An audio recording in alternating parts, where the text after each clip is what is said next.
Bom dia! Neste vídeo de hoje nós vamos estar falando de direito constitucional.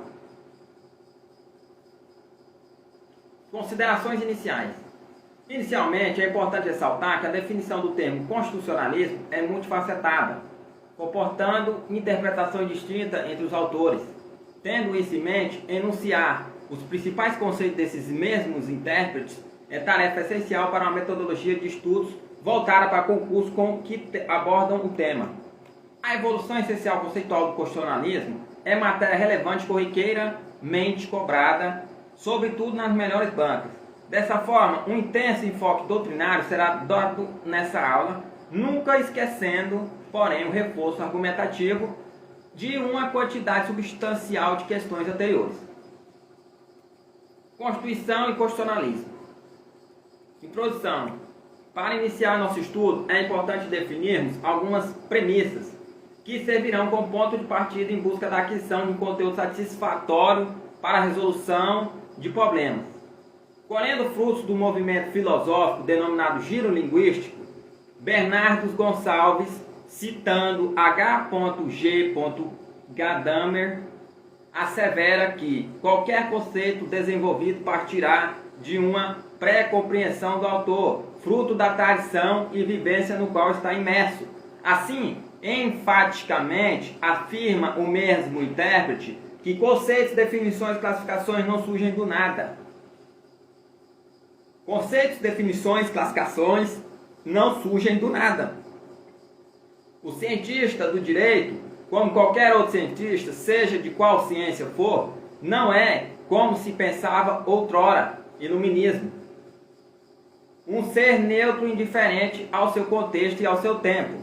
Para Canottilho, constitucionalismo é a teoria ou ideologia que ergue o princípio do governo limitado e indispensável à garantia dos direitos em dimensão estruturante da organização político-social de uma comunidade.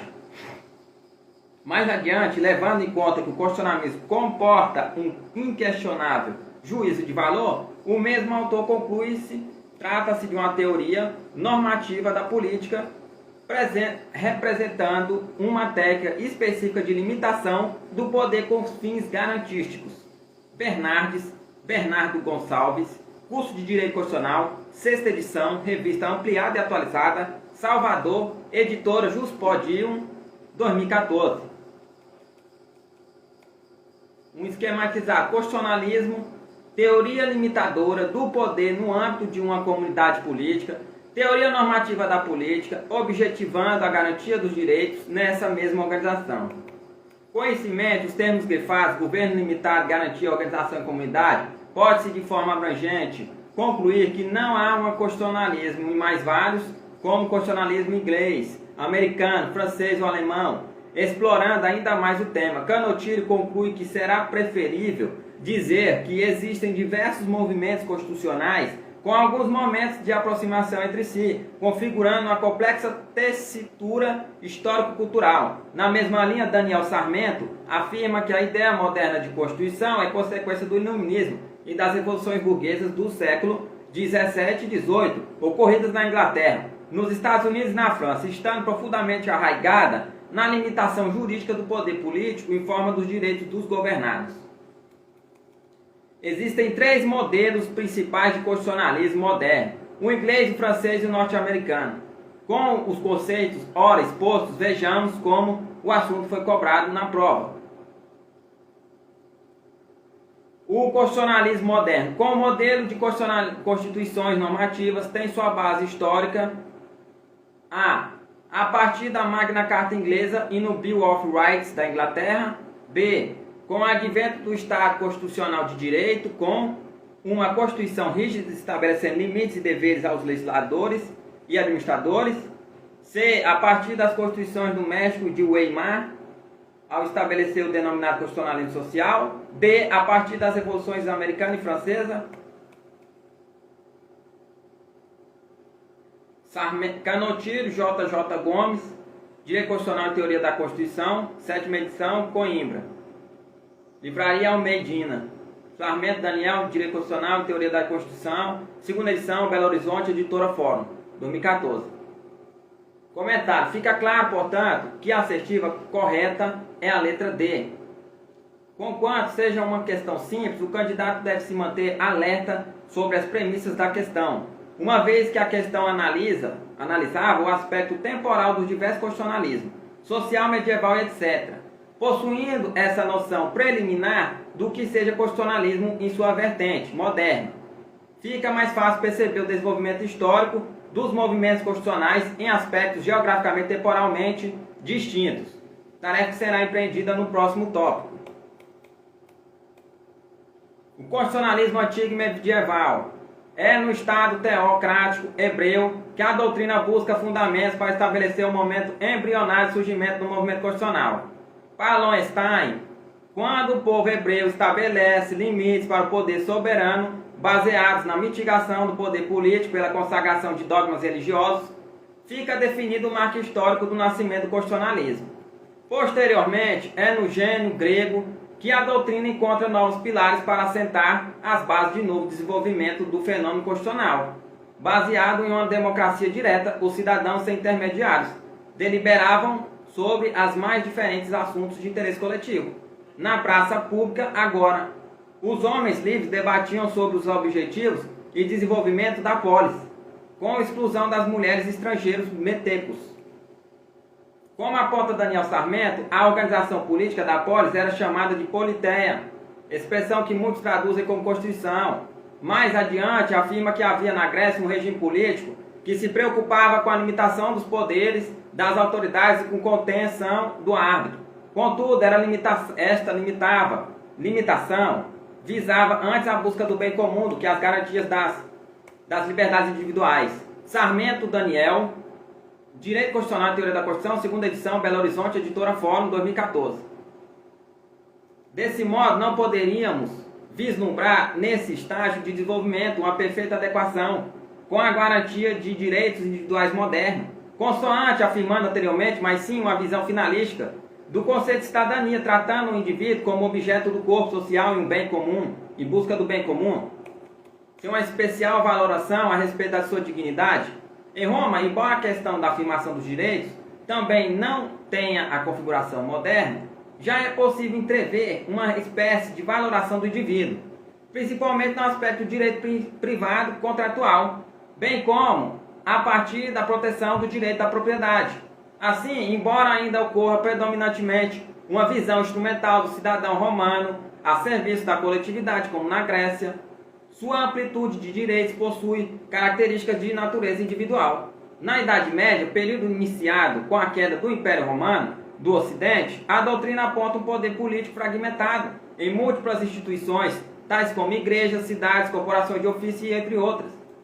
Um pluralismo político e jurídico desponta nas diferentes organizações, não se cogitando durante esse período de um verdadeiro constitucionalismo, pelo menos não no sentido moderno do termo, apenas no fim da Idade Média, através dos pactos, cujo maior exemplo é a Magna Carta, celebrada pelo rei João Sem Terra, em 1215. Alguns direitos de natureza estamental são reconhecidos, mas fica claro que tais prerrogativas não são estendidas a todos os cidadãos, beneficiando apenas certos estamentos privilegiados nobres. O constitucionalismo moderno. É importante assentar a importância do absolutismo no desenvolvimento dos estados modernos. Como ressaltado, a Idade Média tem por característica a existência de uma pluralidade normativa. Não havendo centralidade do poder político fragmentado em ordenamentos jurídicos particulares, como os estabelecidos pelas corporações de ofício implantados no sistema feudal. Desse modo, o surgimento do absolutismo transforma a fragmentariedade em unicidade, através do monopólio da atividade normativa pelo poder estatal. Porém, com Sarmento, é possível afirmar que esse poder limitado passa a ser um entrave para uma burguesia emergente e para o desenvolvimento do capitalismo incipiente, porquanto a liberdade, a propriedade e a eficácia dos contratos deveriam ficar protegidos do árbitro dos governantes. Naquele contexto, passou-se a valorizar o indivíduo, concebido como um ser racional, titular de direitos, cuja dignidade independia do lugar que ocupasse no corpo coletivo. O contrato se torna o instituto por excelência de formalização dos vínculos sociais. Com efeito, quando o indivíduo celebra o contrato social, dispõe da parcela da irrestrita liberdade que possuía no estado de natureza Hobbes, permanecendo, todavia, com determinados direitos naturais intangíveis, que devem ser respeitados por todos os governantes. Canottilho, ao explorar mais o tema, estabelece a concepção moderna de uma Constituição ideal, devendo estar sendo entendida como 1. Norma jurídica fundamental, plasmada em um documento escrito. 2. Uma declaração nesta carta escrita de um conjunto de direitos fundamentais e do respectivo modo de garantia. 3. Um instrumento de organização e disciplina do poder político, segundo esquemas tendentes a torná-lo um poder limitado e moderado. Constituição ideal, segundo Canottilho. Documento escrito com um conjunto de direitos fundamentais, limitando ou moderando o poder político necessariamente democrático, contemplando uma divisão de poderes. Fique atento. É importante frisar que o constitucionalismo moderno está atrelado ao liberalismo econômico triunfante das revoluções dos séculos XVIII e XIX, doutrina que alça o indivíduo a protagonista do sistema político-jurídico e atribui ao Estado um papel secundário de repressão aos abusos e defesa das garantias, tornando imprópria sua participação em assuntos de ordem social e econômica. Poder Constituinte. Podemos partir de uma definição com características linguísticas ou filológicas para afirmar que o poder constituinte é o poder para criar a Constituição, de instituir um ordenamento jurídico no âmbito de um Estado e, por óbvio, inaugurar o próprio Estado sob a perspectiva jurídica. Canottilho, J.J. Gomes, Direito Constitucional e Teoria da Constituição, 7ª edição, Coimbra, Livraria, Almeida, 2003.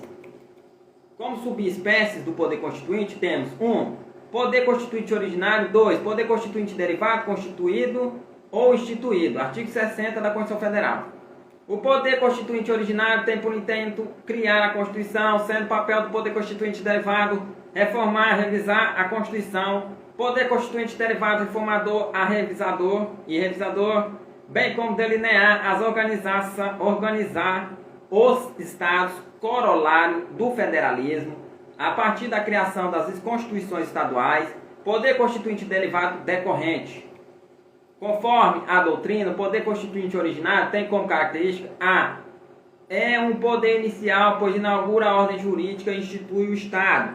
B. É um poder juridicamente ilimitado, porquanto não sofre limitação imposta por outra ordem jurídica, ainda que lhe seja anterior. C. É um poder incondicionado, porque não deve obediência a nenhum processo ou procedimento anteriormente definido. D. É um poder indivisível ou uno, já que reflete uma das manifestações principais da soberania, ela própria una e indivisível. É um poder permanente, sendo constante a sua presença e possível a sua manifestação a qualquer tempo, sempre que houver uma demanda para alteração nas normas estruturantes do Estado, ela poderá agir. Podemos dizer, portanto, que a Constituição é a expressão da soberania do Estado. O poder constituinte originário manifesta, derroga a ordem constitucional anterior pela nova ordem que institui. O poder constituinte derivado, por sua vez, mantém intacta a ordem jurídica vigente, conquanto efetue alterações por meio do processo de revisão ou emenda. O poder derivado tem como principais características ser o secundário, encontra-se em relação de independência com o poder originário, ser limitado e condicionado, posto que a modificação do texto constitucional requer a obediência às regras procedimentais e aos limites impostos pelo poder originário, como consignava Sieyès, estabelecendo a diferenciação entre poder constituinte e poder constituído e antecipando qual seria o titular do poder constituinte, nação. Poder constituinte, nação. A nação existe antes de tudo, é a origem de tudo, sua vontade é invariavelmente legal, é a própria lei, antes e acima da nação, não há senão o direito natural. Se desejarmos uma ideia de série de leis positivas que não podem emanar, senão de sua vontade, veremos em primeiro lugar as leis constitucionais que se dividem em duas partes, umas regulam a organização e as funções do corpo legislativo, outras determinam a organização e as funções dos diferentes corpos ativos. Estas leis são chamadas fundamentais, não no sentido de que possam tornar-se independentes da vontade nacional, mas porque os corpos que existem e agem por si não podem tocá-las. Em cada parte, a lei maior não é obra do poder constituído, mas antes do poder constituinte. Neste caso, duas são as teorias dominantes a respeito da titularidade do poder constituinte. A primeira, com base na doutrina de Sieyès, encampa a tese de que o titular desse poder é a nação, enquanto a segunda adota a premissa de que o poder constituinte é o conferido ao povo. Como afirma Daniel Sarmento, subjacente a esse debate está o problema da legitimidade do poder constituinte, que é um dos elementos centrais, embora não o único, para se aferir à legitimidade da própria Constituição. Em continuidade, o autor afirma que as consequências práticas dessa distinção residem na ideia de que a nação é uma unidade orgânica permanente. Unidade orgânica permanente, não se confundindo com o conjunto de indivíduos que o compõem em determinado momento da vida social, sendo esta visão, conjunto de indivíduos, fundamentadora da soberania popular. A ênfase na unidade e permanência na teoria da soberania nacional permitiu, por exemplo, que a Assembleia Constituinte Francesa de 1791 se despojasse da participação popular como ponto de partida para a sua legitimidade política. Como afirma, um dos atributos do poder constituinte derivado é produzir a reforma / revisão da Constituição. No entanto, esse poder encontra óbice nas regras estabelecidas pelo próprio poder originário, de modo que a doutrina estabelece, ao analisar essas restrições, como critérios redutores do poder de emenda / revisão, as seguintes limitações materiais, formais e circunstanciais. Conforme podemos depreender do artigo 60 da Constituição da República, com efeito ao suscitado artigo estabelece: artigo 60, a Constituição poderá ser emendada mediante proposta 1. Primeiro, inciso 1, de 1/3, no mínimo, dos membros da Câmara dos Deputados ou do Senado Federal. Inciso 2, do Presidente da República. Inciso 3, de mais da metade das Assembleias Legislativas das unidades da Federação, manifestando-se cada uma delas pela maioria relativa de seus membros. Parágrafo 1º.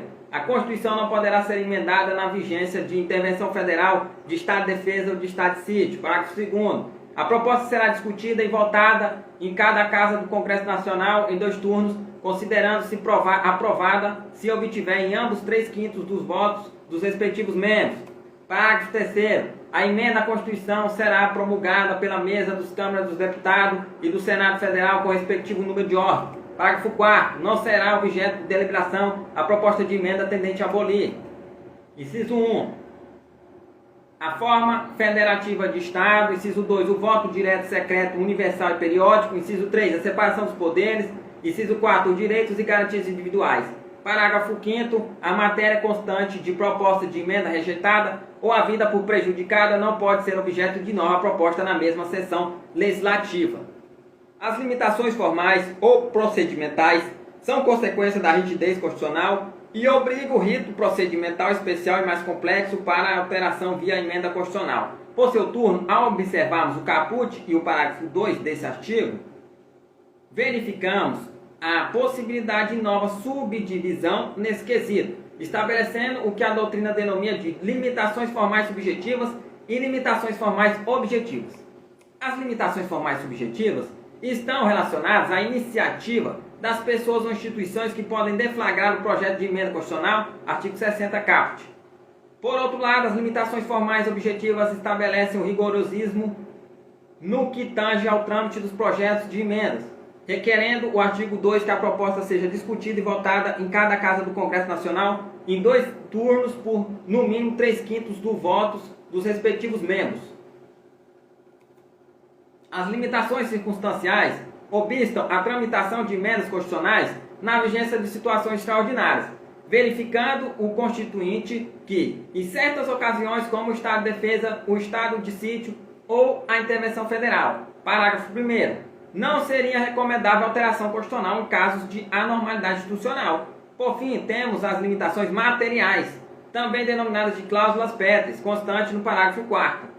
estabelecendo que não podem nem ser objeto de deliberação as alterações que objetivem suprimir a forma federativa de Estado, o voto direto, secreto, universal e periódico, a separação de poderes e os direitos e garantias individuais. Limitações constitucionais ao poder de reforma.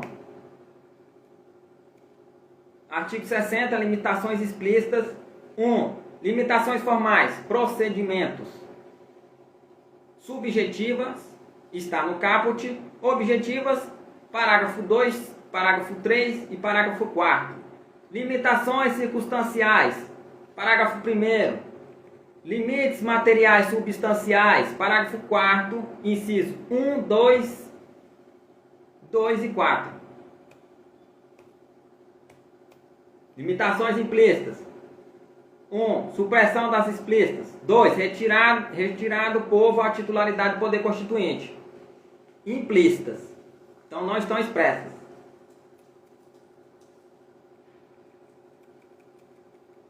Apontamentos importantes sobre o tema. Visando explorar a temática do poder constituinte, é importante elencarmos algumas nomenclaturas específicas para efeito de concurso e alguns temas que podem ser explorados. Poder constituinte difuso. Para alguns autores, o poder constituinte difuso atua na ocasião de uma mutação constitucional, sendo esta uma mudança informal no sentido, no preceito e no conteúdo da Constituição. Dessa forma, para uma constante readequação, a parcela da realidade que a Constituição deve ordenar é preciso uma perene atualização de sentidos, porquanto o texto da Constituição é diferente da norma constituída decorrente do processo interpretativo. Essa atualização informal de sentidos é dada pela mutação constitucional, processo que altera a Constituição sem modificação pela via de emenda ou revisão. Nesse diapasão, como afirmou Gilmar Mendes, não se podem confundir os fatores que levam à deflagração do fenômeno da mutação normativa com iniciativas que buscam alterar o próprio sentido do texto constitucional em prol de interesses específicos e casuais. E magistral, a propósito, a advertência que faz nos seguintes termos: se o direito e, sobretudo, a Constituição tem a sua eficácia condicionada pelos fatos concretos da vida, não se afigura possível que a interpretação faça deles tábula rasa. Entendeu? Que a interpretação não faça deles tábula rasa.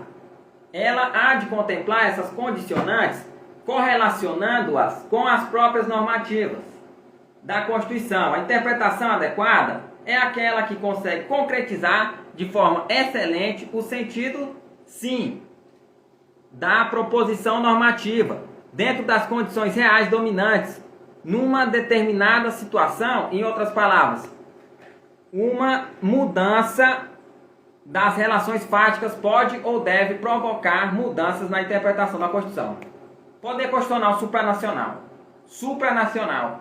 Segundo Guilherme Pena de Moraes, é o poder de reorganização dos estados soberanos que aderem a um direito comunitário, por meio de tratados constituintes de organização supranacional, com o fim de legitimar o processo de integração regionalizada. Esse tipo de enfoque do poder constituinte parte de uma premissa de universalização do direito estatal, tornando mais tênue o conceito de soberania e reafirmando os aspectos plurais do indivíduo. Como aponta Marcelo Novellino, trata-se de um poder preocupado com a formação de uma Constituição supranacional elaborada legitimamente, apta a vincular os Estados ajustados sob o seu comando e que busca a fundamentação na vontade do povo cidadão universal, seu verdadeiro titular. Direito adquirido em nova Constituição. Como afirmado, o poder constituinte originário é inicial e limitado. Assim, não cabe afirmarmos a proteção de direitos ou a invocarmos a existência de direitos adquiridos em face de uma nova Constituição. Na verdade, é a própria Constituição que estabelece os contornos dessa proteção. Na jurisprudência pátria, predomina a ideia de que, em regra, a Constituição Federal de 88 adotou teoria da retroatividade mínima, ou seja, os dispositivos de uma nova Constituição se aplicam de forma imediata aos efeitos futuros de fato ocorridos no passado. Artigo 17 ADCT. Os vencimentos, a remuneração,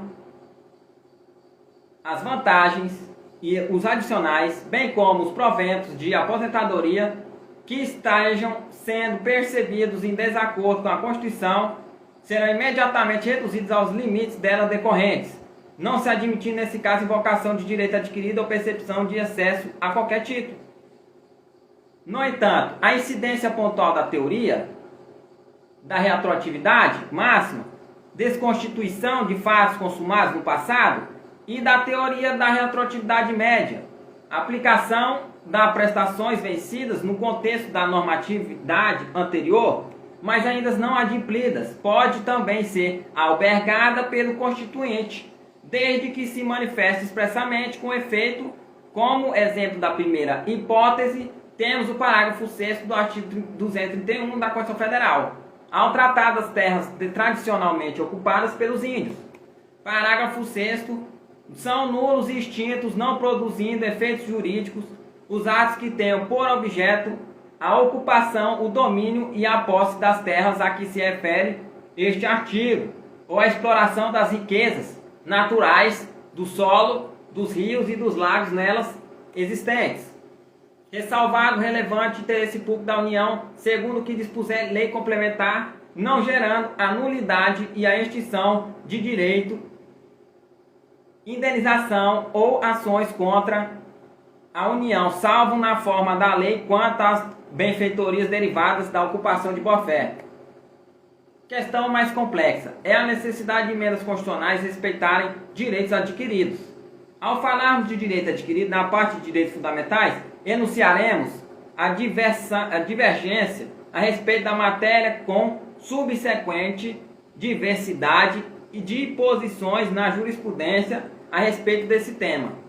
Poder constituinte decorrente à lei orgânica, tendo a Constituição Federal de 88 regulado que Federação Brasileira é constituída pela União, Estados, Distrito Federal e municípios, surge a sedutora hipótese de que ocorra a manifestação do poder constituinte derivado decorrente na esfera municipal, mormente pela possibilidade de regulação destes entes por meio da lei orgânica, entre mentes o entendimento majoritário rechaça essa possibilidade, encampando a ideia de que não existe manifestação do poder decorrente em âmbito municipal. Em sentido oposto, autores como Marcelo Novelino defendem a premissa de que o fundamento de validade da auto-organização dos municípios decorre do próprio texto constitucional, de modo que não deva ser compartilhada a tese majoritária, admitindo, portanto, essa corrente, a tese da manifestação do poder decorrente por tal ente da federação. Hierarquia das normas. A ideia fundamental nesse tópico é que o ordenamento jurídico estruturado em um sistema escalonado, com fundamento na hierarquia entre as normas, descarte a ideia consagrada e que a norma inferior busca fundamento de sua validade na norma superior. É tradicional darmos uma estrutura piramidal para esse sistema, baseado na doutrina de Hans Kelsen. Essa pirâmide foi concebida pelo jurista austríaco para fundamentar a sua teoria, baseada na ideia de que as normas jurídicas inferiores, normas fundadas, retiram seu fundamento de validade das normas jurídicas superiores, normas fundantes. Nesse contexto, o sistema tem como topo a norma constitucional, sendo esta a norma superior que serve de parâmetro para a edição das demais normas. Essa ideia de hierarquia normativa serve também para fundamentar um parâmetro de controle das demais normas do sistema, naquilo que é denominado de controle de constitucionalidade. Dessa forma, nenhuma outra norma pode conflitar com a Constituição. Ela é superior a todas as demais normas infraconstitucionais, em continuidade pelo poder de emenda ou revisão. É possível inserir novas normas na Constituição, fruto da latência constitucional sempre presente através do poder constituinte derivado, como explicado anteriormente. Questão que pode surgir e a indagação a respeito das hierarquias entre normas constitucionais. originárias e normas constitucionais derivadas. Existe hierarquia entre elas. A doutrina majoritária encampa a tese de que não há hierarquia entre normas constitucionais originárias e derivadas, não significando isso que o constituinte derivado não tenha que se ater aos valores constitucionais subjacentes, o que gera como decorrência a possibilidade de controle de constitucionalidade das emendas constitucionais. Assim, embora possível o controle de constitucionalidade de normas decorrentes do poder de reforma ou revisão da Constituição, a inserção no corpo da norma superior impõe, por corolário, que todas tenham a mesma dignidade hierárquica. Portanto, chegamos à conclusão de que não existe hierarquia entre normas constitucionais, sejam elas originárias ou derivadas. A tese da existência de hierarquia entre normas constitucionais foi delineada por Otto Bischoff, professor alemão em obra denominada Normas Constitucionais e Inconstitucionais. Nessa vertente do pensamento constitucional, qualquer ordenamento deve obediência, por exemplo, às normas e valores de caráter suprapositivo, até mesmo aquelas esculpidas no texto originário. Portanto, pode-se afirmar em apertada síntese que quando a norma constitucional entra em contraposição com outra norma da mesma envergadura que positiva um direito supralegal, pode-se reconhecer a inconstitucionalidade da primeira, sob pena de malferir os valores subjacentes ao texto, devendo permanecer intactos o espírito e unidade que devem sempre permear o texto constitucional. Na ação direta de constitucionalidade 815, o STF confrontou a teoria das normas constitucionais originárias inconstitucionais, declarando que a tese da hierarquia entre as normas constitucionais originárias é incompatível com o sistema de constituição rígida. O fundamento da validade de todas as normas constitucionais originárias repousa no poder constituinte originário e não em outras normas constitucionais. Ação direta de constitucionalidade 815. Com a promulgação da emenda constitucional número 45 de 2004, os tratados e convenções internacionais de direitos humanos aprovados em cada casa do Congresso Nacional, Câmara dos Deputados, Senado Federal, em 2 turnos, por 3/5 dos votos dos respectivos membros, passaram a ser equivalentes às emendas constitucionais. Dessa forma, esse tipo de norma também está localizada no topo do ordenamento jurídico, vértice da pirâmide de Kelsen, tendo status de emenda constitucional. O primeiro tratado de direitos humanos a obedecer à nova regra procedimental foi a Convenção Internacional sobre os Direitos das Pessoas com Deficiências e seu protocolo facultativo, tendo, por isso, natureza de emenda constitucional. Tema muito explorado pelas bancas, e a natureza jurídica dos tratados sobre direitos humanos, excepcionados pelas regras comuns, ou seja, tratados que não obedeceram ao novo trâmite delineado pela emenda constitucional 45. Teriam eles natureza de emenda constitucional, embora ocorram intensa controvérsia sobre esse tema, com os autores de direito internacional defendendo o status de norma constitucional. Também para essa espécie normativa, a jurisprudência do STF definiu que os demais tratados internacionais sobre direitos humanos, aprovados pelo rito ordinário, têm status supralegal, acima das leis. Decorre dessa conclusão, no que tange à hierarquia normativa, essas normas estão situadas logo abaixo da Constituição e acima das demais normas do ordenamento jurídico. Para Valério Manzuoli, o acréscimo constitucional produzido pela Emenda Constitucional 45 trouxe ao direito brasileiro um novo tipo de controle à produção normativa doméstica, até hoje desconhecida entre nós, o controle de convencionalidade das leis. À medida que os tratados de direitos humanos ou são materialmente constitucionais, artigo 5º, parágrafo 2, ou material e formalmente constitucionais, artigo 5º, parágrafo 3º. Ilícito entender que, para além do clássico controle de constitucionalidade, deve ainda exigir, doravante, um controle de convencionalidade das leis, que é a compatibilização da produção normativa doméstica com os tratados de direitos humanos ratificados pelo governo e em vigor no país. As normas abaixo da Constituição e dos tratados internacionais sobre direitos humanos não recepcionados pelas regras definidas pela Emenda Constitucional 45 sobre a perspectiva da hierarquia piramidal as leis complementares, ordinárias e delegadas, as medidas provisórias, os decretos legislativos, as resoluções legislativas e os decretos autônomos, todas possuindo natureza primária no ordenamento nacional. Ressalta-se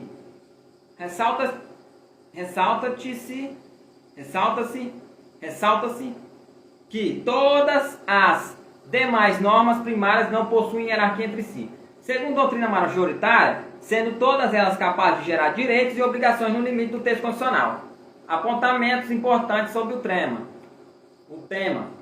As leis complementares, conforme veremos, precisam de um procedimento mais dificultoso para sua incorporação ao sistema jurídico, maioria absoluta nos termos do artigo 69 da Constituição Federal.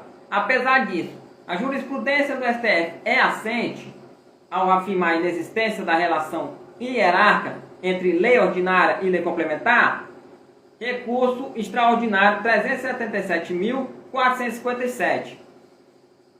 Na verdade, a diferença entre os dois tipos de norma tem mais a ver com a matéria que pode ser regulada do que com qualquer grau de hierarquia, já que ambas têm características distintas no plano constitucional. Como exemplo, podemos observar que a Constituição Federal de 88 dispõe que normas gerais sobre direito financeiro sejam estabelecidas por lei complementar. Como consequência disso, ainda que uma lei seja formalmente complementar, se versa sobre matéria não reservada constitucionalmente, a esse tipo de norma terá efeitos jurídicos de lei ordinária, podendo ser revogada posteriormente por outra lei ordinária, admitindo inclusive a mescla de diferentes tipos de normas. O STF já decidiu, por exemplo, que a Lei Complementar 70 de 1991 é apenas formalmente complementar, mas materialmente ordinária, com relação aos dispositivos concernentes à contribuição social por ela instituída. Outra questão sedimentada no âmbito da mesma Corte é a impossibilidade de tratados internacionais versarem sobre matéria reservada constitucionalmente à lei complementar. Para o tribunal é que, em tal situação, a própria carta política subordina o tratamento legislativo de determinado tema ao exclusivo domínio normativo da lei complementar, que não pode ser substituída por qualquer outra espécie normativa infraconstitucional, inclusive pelos atos internacionais já incorporados ao direito positivo interno.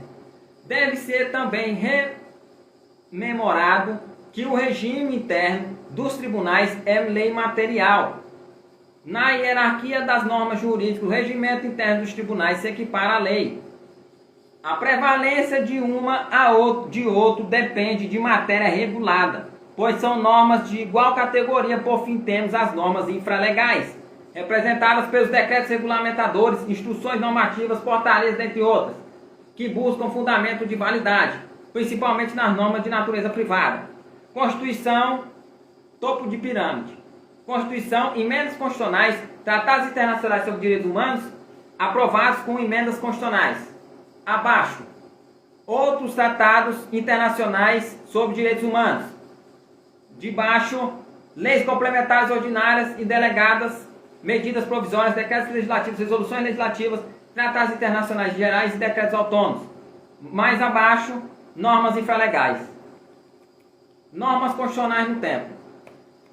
A manifestação do Poder Constituinte originário inaugura uma nova ordem jurídica estatal, rompendo com toda a tradição jurídica anteriormente e constituindo um novo Estado baseado em novas premissas. Esse fenômeno, embora faça sentido sob a perspectiva teórica, traz alguns problemas se ordem prática. Mormente, no que se refere às normas infraconstitucionais, seriam necessárias a reformulação de todas as normas anteriormente vigentes. Estariam todas automaticamente revogadas? É possível aproveitar alguma parcela da norma da Constituição anterior? Para a resolução desses problemas de ordem prática, a doutrina formulou teorias que tentam lidar com o conflito de leis e constituições anteriores em face de uma nova ordem constitucional. Nesse contexto, analisemos primeiramente as 3 teorias que abordam o aspecto intertemporal entre constituições distintas. Primeira delas, revogação. Em regra, a promulgação de uma nova Constituição revoga totalmente a abrogação. A Constituição anterior, pois a nova Constituição reformula os critérios valorativos, axiológicos e ideais anteriormente existentes, tangenciando agora outro contexto político, histórico e social que permearão a sociedade daqui para frente. Segundo, recepção é a adoção parcial. Revogação parcial ou derrogação parcial, ou na totalidade da ordem constitucional anterior, mantendo a mesma força hierárquica de norma constitucional. A doutrina aduz que a recepção da norma constitucional anterior só poderá ocorrer na maneira expressa, devendo ocorrer uma manifestação nesse sentido na nova ordem constitucional. Por exemplo, a atual Constituição, através do artigo 34 da ADCT, recepcionou o sistema tributário anterior. O sistema tributário nacional entrará em vigor a partir do primeiro dia do 5º mês seguinte ao da promulgação da Constituição, mantido até então o da Constituição de 1967, com redação dada na Emenda Constitucional número 1 de 1969 e pelas posteriores. Terceiro, desconstitucionalização. Nos termos dessa teoria, as normas constitucionais anteriores compatíveis com a nova Constituição são recepcionadas pela degradação de sua hierarquia, pois são rebaixadas à categoria de normas infraconstitucionais. Autores como Manuel Gonçalves Filho e Pontes de Miranda adotam essa teoria, embora a doutrina majoritária afirme a necessidade de dispositivo expresso para a ocorrência do fenômeno. A ideia seria que as normas materialmente constitucionais introduzidas na Constituição anterior seriam revogadas, enquanto as normas formalmente constitucionais continuariam em vigor perante a Constituição posterior, com status inferior, podendo ser revogadas pela legislação ordinária, segundo Novelino. Essa teoria se refere apenas às normas formalmente constitucionais, leis constitucionais não abrangendo aos dispositivos que decorrem nos termos de Carl Smith, de uma decisão política fundamental, normas materialmente constitucionais. Essa teoria não deve ser confundida com a anterior, posto que naquele caso de exceção, as normas constitucionais anteriores continuam com a mesma hierarquia normativa, situação diversa de desconstitucionalização. No que se refere à legislação infraconstitucional, o advento de uma nova Constituição faz com que todas as normas anteriores percam seu fundamento de validade, já que editadas nos termos das regras e valores vigentes do ordenamento anterior. No entanto, as relações sociais não podem sofrer solução de continuidade, devendo ser solucionado um problema de ordem prática. Qual regra obedecer se as normas anteriores buscavam seu fundamento na ordem constitucional anterior? Diante desse impasse, duas situações podem ocorrer. Diante desse impasse, duas situações. Conforme a doutrina, primeiro, as normas infraconstitucionais anteriormente materialmente compatíveis com a nova Constituição recebem um novo fundamento de validade e, por consequente, são recepcionadas pelo novo texto. Tendo isso em mente, torna-se indiferente a análise do procedimento adotado pela Constituição anterior para a inovação legislativa.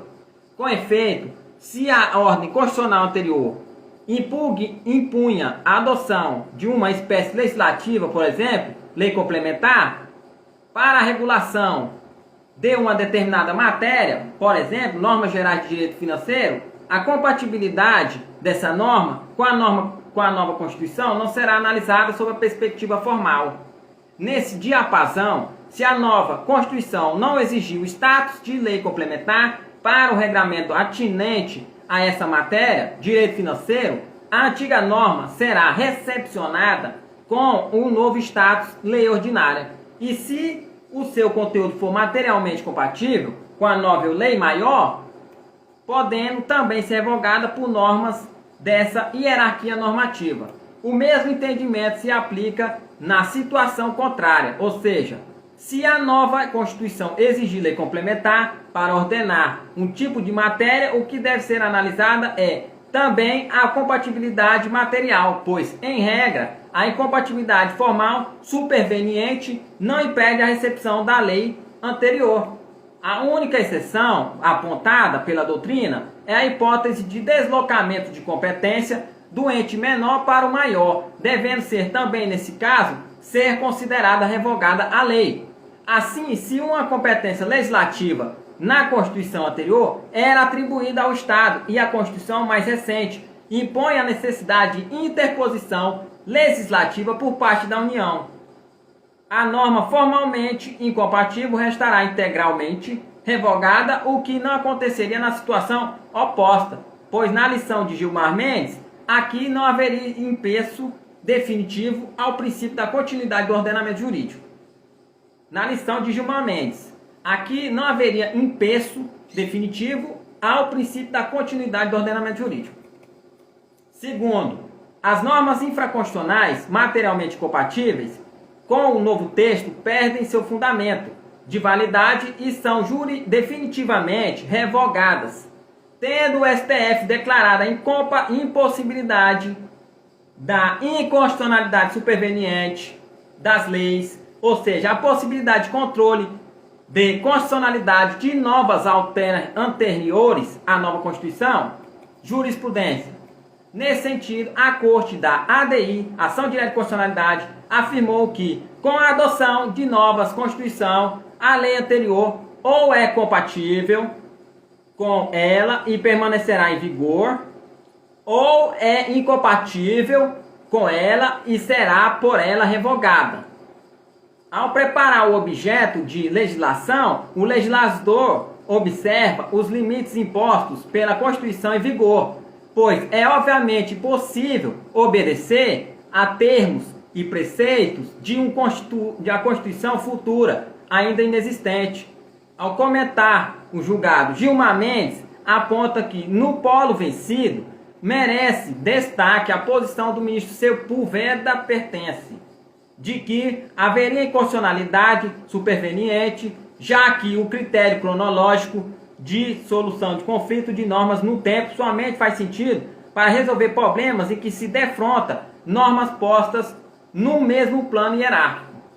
Se há disparidade de grau hierárquico, o problema seria de invalidade, embora a partir de momento posterior à edição da norma, quando a nova Constituição veio a lume, a hipótese assim seria de inconstitucionalidade superveniente, como segundo lembrou, e vê o direito italiano e o português.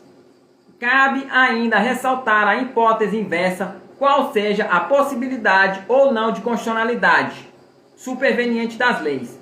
Com efeito, é possível afirmar que a constitucionalidade superveniente tem vez quando uma norma inicialmente constitucional torna-se compatível pela mudança de parâmetro do texto constitucional. Como exemplo, podemos citar uma lei a priori inconstitucional, mas que se torna compatível em virtude de uma mudança do texto em razão de emenda constitucional. Nesse prisma, partindo-se do pressuposto que a lei inconstitucional é nula, o vício na origem não poderá ser convalidado pela superveniência de norma constitucional compatível. Essa é a posição adotada pelo STF no recurso extraordinário 346.084, Paraná. Como bem afirmou o relator ministro Marco Aurélio, ou bem a lei surge no cenário jurídico em harmonia com a Constituição Federal, ou com ela conflita e aí a figura se irrita, não sendo possível o aproveitamento considerado texto constitucional posterior e que, portanto, à época não existia. Doutrina ainda aponta a ocorrência da repristinação das normas, situação em que uma lei incompatível perdeu vigência, revogação, com o advento de uma nova Constituição, ordem constitucional, volta a ter compatibilidade com uma terceira Constituição revogadora, da última, podendo retornar assim à sua norma vigência. A sua normal vigência. No âmbito do direito constitucional, é apenas admitida a repristinação expressa, que não se confunde com o efeito repristinatório. Observado no âmbito da controle de constitucionalidade, não será melhor detalhado mais adiante. Na seara infraconstitucional, não destoa desse entendimento o parágrafo 3º do artigo 2 da LINDB, Lei de Introdução às Normas do Direito Brasileiro, ao regular que, parágrafo 3º, salvo disposição em contrário, a lei revogada não se restaurará por ter a lei revogadora perdido a vigência. Princípios fundamentais. Os princípios fundamentais denotam critérios valorativos, axiológicos, que orientam a confecção de uma Constituição, ou seja, são as opções políticos fundamentais que devem necessariamente irradiar e conformar o ordenamento jurídico em sua globalidade. Segundo Canotilho, os princípios constitucionais explicitam os valores políticos fundamentais do legislador constituinte, revelando as concepções políticas triunfantes numa Assembleia Constituinte. Constitui-se ainda no cerne político de uma Constituição política. A Constituição Federal de 88, em sua abertura, regula os princípios estruturantes ou princípios fundamentais, cujo primeiro título comporta 4 artigos. Artigo 1, trata dos fundamentos da República Federativa do Brasil. Artigo 2, afirma princípios de separação de poderes. Artigo 3, regula os objetivos fundamentais do texto. E artigo 4, invoca seus princípios nas relações internacionais. Diferença entre regra e princípios. A doutrina tenta apontar de forma sistemática a diferença entre regras e princípios, levando em conta que os dois conceitos são espécies do gênero norma jurídica. Definição mais geral. Segundo Canotilho, são vários critérios sugeridos para efetuar o discrimen entre princípios e regras. Primeiro, grau de abstração. Os princípios são normas que, com um grau de abstração relativamente elevado, de modo diverso, as regras possuem uma abstração relativamente reduzida. 2. Grau de determinabilidade. Na aplicação do caso concreto, os princípios, por serem vagos e indeterminados, carecem de mediações concretizadoras do legislador, do juiz, enquanto as regras são suscetíveis de aplicação direta. 3. Caráter de fundamentabilidade no sistema das fontes de direito. Os princípios são normas de natureza estruturante, ou com um papel fundamental no ordenamento jurídico, devido à sua posição hierárquica no sistema das fontes. Exemplo, princípios normativos, ou a sua importância estruturante dentro do sistema jurídico. Exemplo, princípios do Estado de Direito. 4. Proximidade da ideia do direito. Os princípios são estandartes, juridicamente vinculantes, radiados na existência da justiça, the working, ou na ideia do direito, larens. As regras podem ser normas vinculativas, com um conteúdo meramente funcional. 5. Natureza normogênica. Os princípios são fundamentos de regras, isto é, são normas que estão na base ou constituem o ratio, a ratio de regras jurídicas, desempenhando, por isso, uma função normogênica, fundamentante. Com enorme influência na doutrina nacional, Robert Alex defende a visão da diferença qualitativa entre os direitos e conceitos, já que ambos, como exposto anteriormente, são espécies de normas jurídicas. Como afirma o autor, os princípios são mandamentos de otimização. Mandamentos de otimização, compatíveis com diferentes graus de concretização e mediados pelos pressupostos de fato ou jurídicos presentes na situação concreta. Dessa forma, os princípios nunca asseguram ou impõem deveres definitivos, sendo, por isso, denominados de normas prima facie. As regras são, por seu turno, são normas que são sempre satisfeitas ou não satisfeitas por definitividade. Contemplam determinações daquilo que é fática e juridicamente possível, sendo aplicadas na maneira do tudo ou nada, the working. No que tange às antinomias, o conflito entre regras é solucionado pela operação de subjunção. Regras baseadas nas técnicas tradicionais de solução de antinomias Especialidades, hierarquia e especialidade. Especialidade, hierarquia e especialidade. Por sua vez, o conflito entre princípios, na sua perspectiva, é solucionado através da técnica das ponderações, que estabelece uma relação de precedência de um dos princípios em conflito, desde que obedecidos os parâmetros estabelecidos para a solução do caso concreto. Proporcionalidade. É impossível ressaltar que, em termos alexianos, a preponderância de um princípio em relação a outro depende do caso em análise, pois em situação concreta diversa, a relação de precedente poderá ser invertida, levando o princípio anteriormente superado a ser a norma adotada na nova conjuntura. Assim, a atribuição de pesos aos princípios em conflito, proporcionalidade em sentido estrito ou sobrepesamento,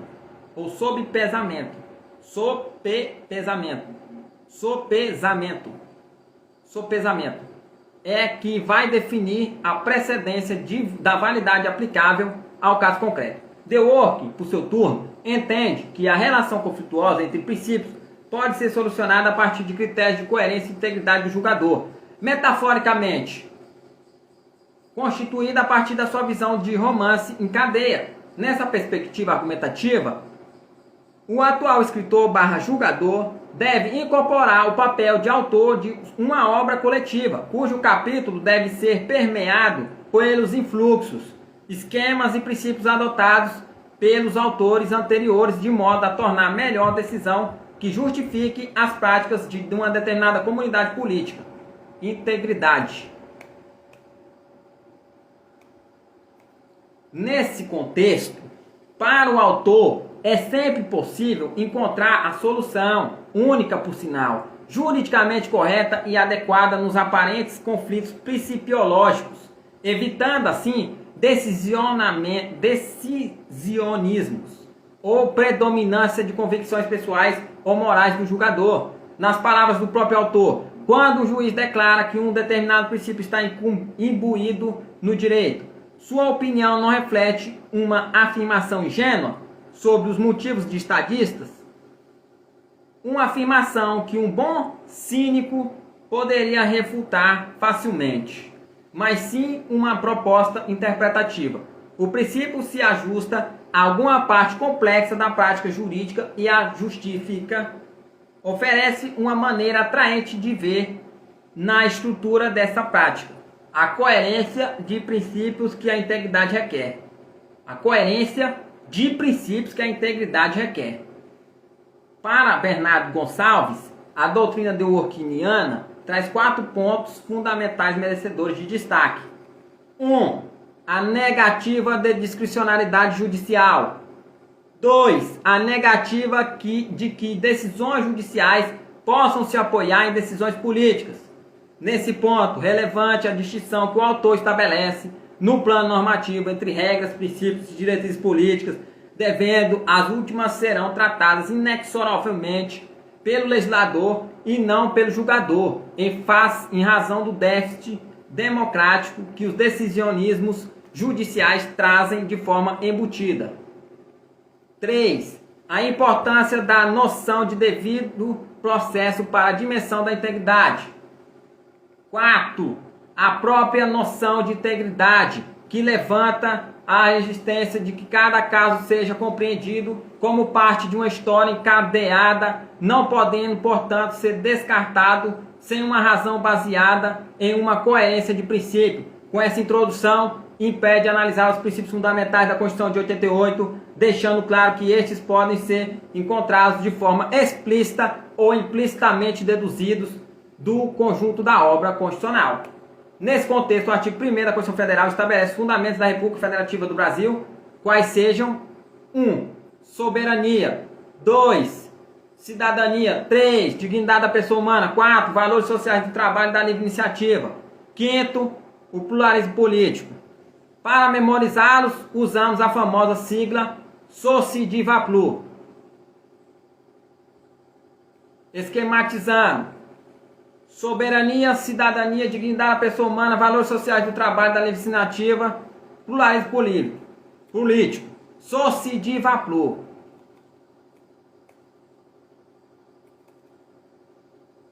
Sociedivaplu. Soberania, cidadania, dignidade da pessoa humana.